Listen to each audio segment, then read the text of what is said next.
మీ అందరికీ వందనములు. ఈరోజు చదవవలసిన దేవుని వాక్యము మత్తయి సువార్త 11వ అధ్యాయం నుండి 13వ అధ్యాయం వరకు. ఇందులో నుండి కొన్ని ప్రశ్నలు. మొదటి ప్రశ్న, ఏది సులువుగాను ఏది తేలికగాను ఉన్నవి? రెండవ ప్రశ్న, ఎవరికి సువార్త ప్రకటింపబడుచున్నది? మూడవ ప్రశ్న, అది విశ్రాంతి వెదుకుచు ఎక్కడ తిరుగుచుండెను? నాలుగవ ప్రశ్న, ప్రభు దేనికంటే గొప్పవాడని చెప్పుకొనెను?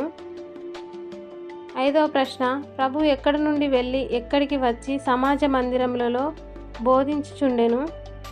ఆరవ ప్రశ్న, శత్రువు వచ్చి వేటి మధ్యను గురుగులు విత్తిపోయెను? ఏడవ ప్రశ్న, సూర్యుడు ఉదయించినప్పుడు అవి ఎందువలన ఎండిపోయెను? ఈ సమాధానాలు తెలిసిన వారు కామెంట్ బాక్స్లో తెలియజేయగలరు.